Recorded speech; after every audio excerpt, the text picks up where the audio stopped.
네, 6월 1일 디모데전서 개관입니다. 6월 처음에 영상 시작했던 게 아마 3월 2일인 것 같은데 6월 이렇게 오래 할 줄은 몰랐어요. 개인적으로 뭐 할 얘기가 좀 있지만 뭐 여러분이 아침부터 뭐 제 잔소리 들으려고 유튜브 듣는 건 아니니까. 자, 디모데전서 개관, 여러분 큐티책 다 가지고 계시면 디모데전서 개관을 좀 보시고, 기본적으로 여러분 큐티책을 가지고 있지 않아도 성경책 앞쪽에 개관이 있는 성경책이 좀 있고요. 그 다음에 디모데전서라고 네이버에 쳐보면 개관을 볼 수가 있습니다. 기본적으로. 근데 오늘 하루는 개관을 조금 보시면 좋고, 큰 그림을 좀 여러분 생각해 보시면 좋을 것 같아요. 우리가 사도행전을 5월까지 봤는데 3, 4, 5월에 봤잖아요.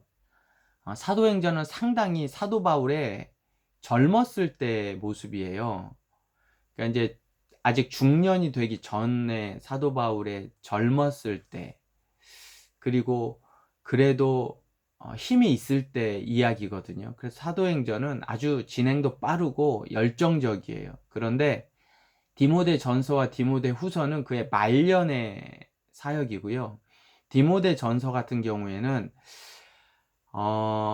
학자들이 약간의 실패를 경험한 이후의 모습이에요. 그러니까 실패라는 건 사역의 실패가, 성공과 실패가 없지만 약간 그래도 좀 의기소침해질 때입니다.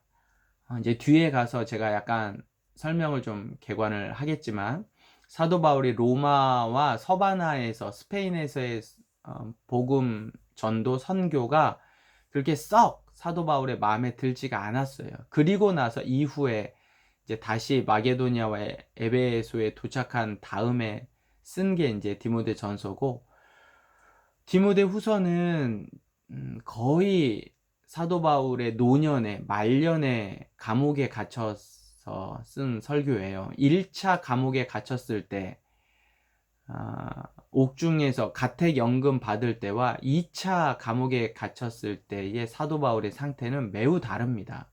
체력적으로나 여러 가지 심리, 마음의 상태도 많이 달라서, 여러분 디모데 전서와 디모데 후서는 사도 바울의 노년에 영적으로는 아주 하나님 앞에 충성스럽기도 하고 젊은 사람들 못지않는 그런 열정이 보이기도 하지만, 그러나 사역을 마무리한다라는 느낌으로 여러분 큰 그림을 그리셔야 됩니다. 사도행전은 사역이 치고 올라가는 거고, 디모데 전서와 디모데 후서는 사역이 마무리되는 그런 큰 그림으로 여러분 그리시면 좋을 것 같습니다. 기록 시기와 성격 등은 여러분 큐티책을 참고하시고요. 그 다음에 뒤에 가서 잠깐 제가 설명을 좀 할 것 같고, 시대적인 배경은 에베소, 여러분 에베소나 고린도, 우리가 이제 에베소서에서도 그렇고 고린도 전후서에서도 그렇고, 에베소나 고린도는 상당히 큰 도시이기 때문에 문제도 많은 도시였어요. 특별히 당시에는, 여러분 당시에는 헬라 사상과 헬라 철학, 그 다음에 이방 종교의 영향을 많이 받거든요, 도시들이. 근데 이제 에베소도 그렇고 고린도도 그렇고 아주 영적으로 보면 아주 타락한 도시예요. 그런 영적으로 타락한 도시에 살고 있는 기독교인들, 그들이 당하는 참 위협, 그리고 여러 가지 유혹, 이것들을 어떻게 이겨낼 건가, 이게 이제 교회의 가장 큰 문제인데, 동일하게 이런 문제에 대해서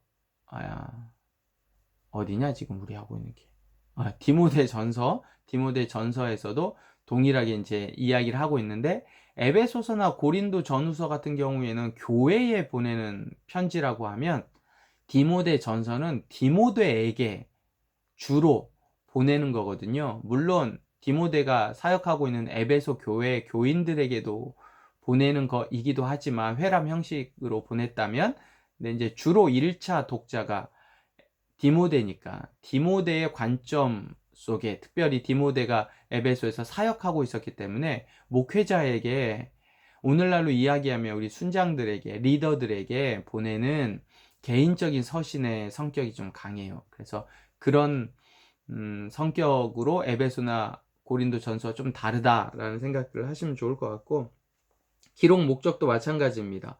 이단과 거짓 교사들이 들어와 있는 그들의 교회에게, 또 그들을 직접적으로 치리하고 다스려야 될 목회자에게, 교회 리더에게 쓰고 있는 내용입니다.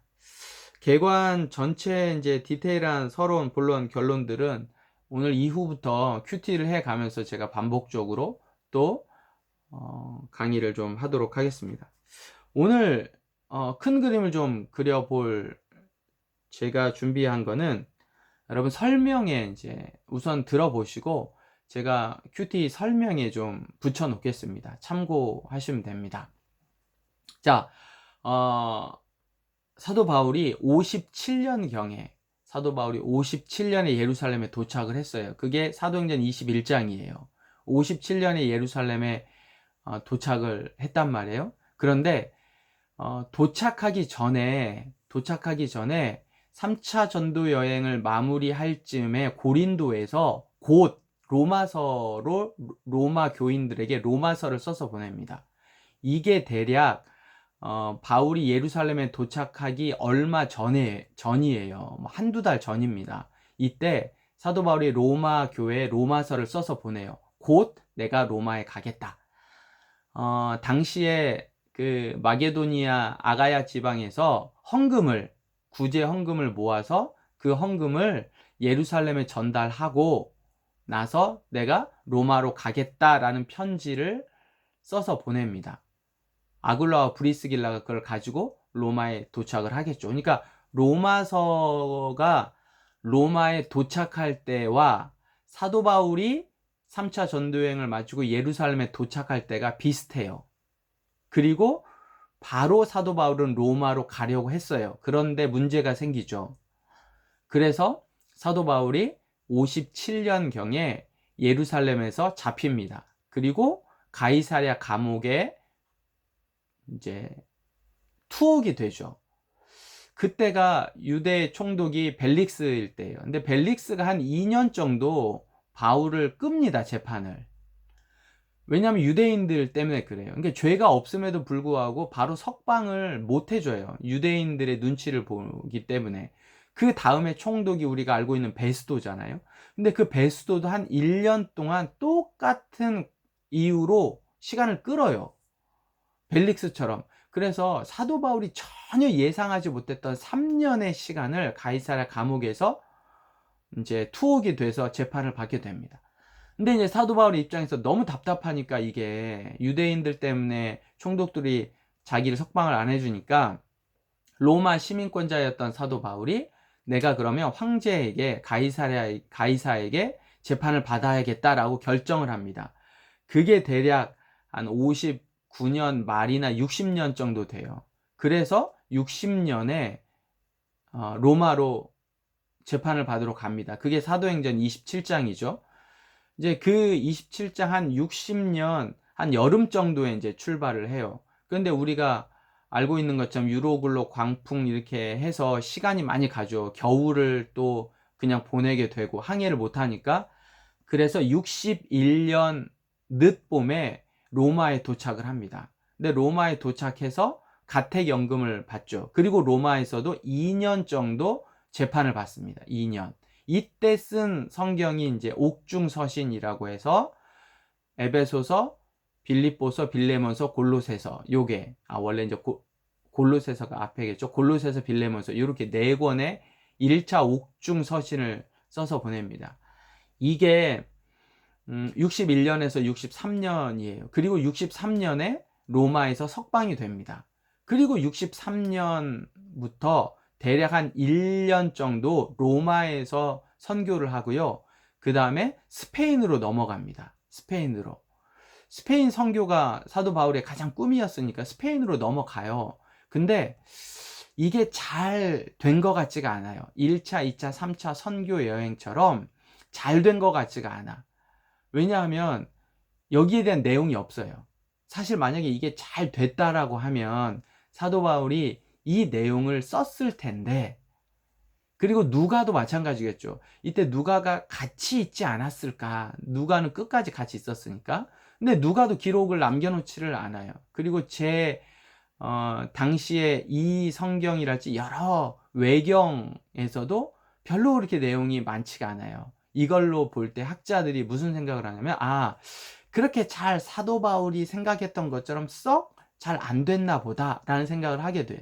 그리고 나서 스페인에서 선교를 마무리하고 64년에 에베소에 도착을 합니다. 에베소에 도착을 해요. 그리고 한 1년, 2년 정도 당시 소아시아 지역이었던 에베소와 마게도니아, 그 다음에 아가야 지방까지 이렇게 이제 사실 1차, 2차, 3차 전도 여행을 했던 곳을 이제 노년에 말년에 다시 이제 전도 여행을 다니게 돼요. 이러면서 썼던 게 디모데 전서입니다. 디모데 전서. 그리고 나서 로마로 가게 됩니다. 다시. 근데 왜 그러냐면 로마에 그때 당시에 박해가 있어요. 네로의 박해. 이때 베드로도 사실 로마로 갔고요. 사도 바울도 로마로 가게 됩니다. 근데 이건 로마 교회의 요청이 있어서 간 건지 아니면 베드로나 사도 바울이 어쨌든 이제 복음 전하는 사람으로 또 교회의 리더로 어떤 책임감을 가지고 로마로 갔는지는 잘 모르겠지만 어쨌든 다시 로마로 가게 되죠. 이때가 네로의 박해가 아주 극심할 때였습니다. 그래서 베드로도 순교하고 이제 한 1년 정도 있다가 로마로 다시 간 지 한 1년 정도 있다가 투옥이 됩니다. 이때는 사형 선고를 받게 되죠. 로마에서. 이때 이제 감옥에서 쓴 게 디모데 후서고, 디모데 후서를 쓴 이후로는 바울이 석방되지 않고 거기서 순교를 하게 됩니다. 이런 역사적인 흐름, 57년부터 67년에 이르기까지 이 10년의 시간이 성경에는 안 나와 있어요.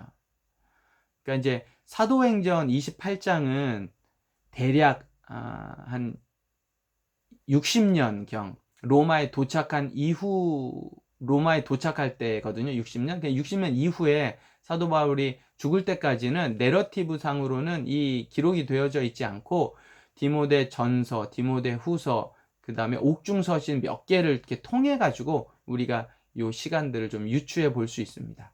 그래서 제가 이 이야기를 오늘 13분이 넘어가는데 하는 거는 처음에 이야기했던 것처럼 바울의 사역의 말미에 디모데 전후서가 쓰여졌다. 그래서 우리가 사도행전을 큐티하는 것과는 좀 다르게 사도행전은 아주 사도 바울이 치고 올라가는 상황이고 디모데 전후서는 약간 내려오는 상황이어서 이런 부분들을 우리가 좀 생각들을 하면서 디모데 전서, 디모데 후서를 보도록 하겠습니다. 디모데 전후서는 한 달에 다 볼 거예요. 분량이 많지가 않아서. 그런데 우리 신앙에 가장 중요한, 왜냐하면 사도 바울의 말미에 쓴 거기 때문에 그가 모든 사역들을 정리하면서 쓴 거여서 너무 귀한 우리에게 인사이트와 은혜를 줄 겁니다. 자, 그러면 디모데 전후서 6월도 함께 갑시다.